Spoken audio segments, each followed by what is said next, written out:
Magma has got a huge library of questions built in, but sometimes you might have a specific question in mind that just isn't there. Well, luckily we can actually add our own questions to Magma, and we can save them in our own question book to use whenever we need to.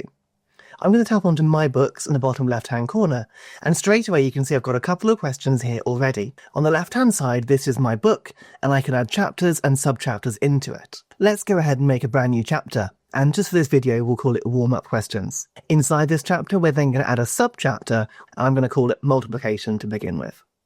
Now, at this stage, we have a blank section with no questions there at all. We can add questions in the top right-hand corner, and we can choose existing questions from Magma if you want to curate your own collection, or you can create your own questions from scratch.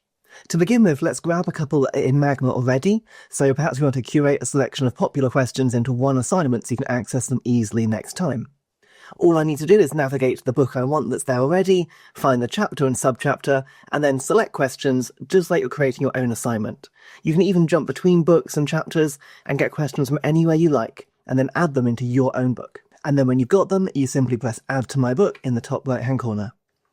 But of course, one of the reasons you're probably going to want to use My Books is to create your own questions for your learners. So we're going to add a new question in the top corner, and this time we're going to press Create New. From here we get Magma's question editing interface, and it's a really powerful tool to create your own questions. In its simplest form, we can simply type in a question in the top toolbar, for example, what is 8 times 3, and then we can type in the answer in the answer box underneath. Now, there's loads more detail here, but for now, let's just add this really simple question, and we're going to add it as a fluency question. All I need to do is press Save in the top corner, and now that question appears in my book for me. But we can go way deeper than this. Let's add another question. So for this question, we'll go a little bit more into these tools, and we're going to do it by adding an image to the question. Now, you've seen in Magma already where you can drag and drop the picture from the side onto your canvas, and we can add that to our own bespoke questions as well. All we're going to do is tap on Problem Image on the right-hand side, and we can then navigate to wherever that image is saved. I'm going to get onto my camera roll, and I can simply tap on the image and insert it like this. This will now be a fully interactive element for my students, so they can drag it onto the canvas to work with.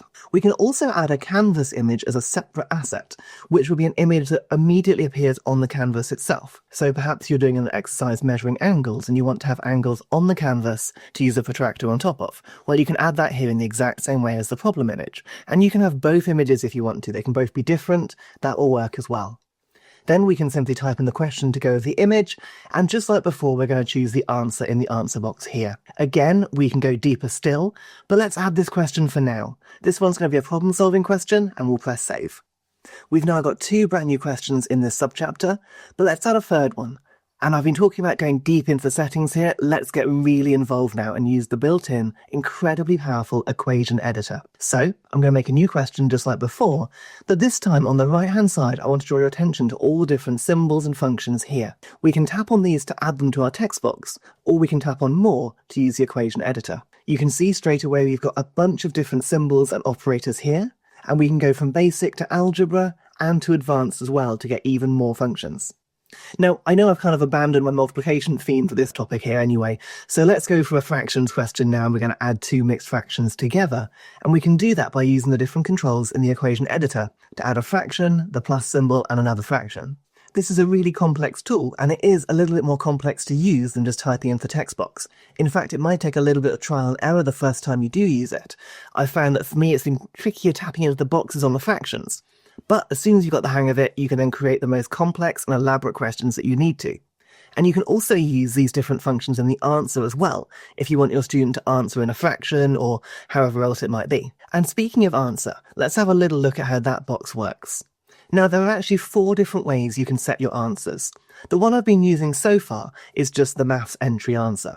This is where the student's going to handwrite or type in the number which you specify here. There are little toggles to require units. If you're writing in centimetres, you'd have to put centimetres down, and also to require simplification. So your student would have to express the fraction in its lowest possible form, for example. But we also have some other settings here. The next one is called single select, and it's basically multiple choice. So you might have 4 different versions of the answer, and you're going to tap the little box next to the one which is correct. The next one is multi-select, and as you can probably guess, you can have more than one correct answer. And again, you can tap on the little green circles to tell Magma which ones the correct answers are. And then finally, we have the ordered option. And this is where we can choose which order these numbers should go in by tapping the green circles in that sequence. Then the student will have them presented randomly and they have to drag and drop them into the correct order. And I think for this question we'll use the single select option, and I've made sure to highlight 10 as the correct answer. Now, when I save this question, it will appear in my book, just like the other ones, and of course we can now start creating assignments using our questions. So I'll go back to my home screen, create a brand new assignment in the top corner, and this time I'm going to choose my book. And look, it's there. I can go on to warm-up questions, I can go on to multiplication, which we've already established most of these questions aren't anymore, but hey, I can see all the questions there, and I can select them just like I would do in any other assignment.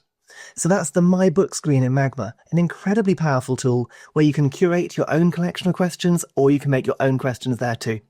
And so go on, have a little explore and see if you can start building your own bank of questions, specifically for your learners in your class. And that's it. I'll see you again for some more Magma tips soon.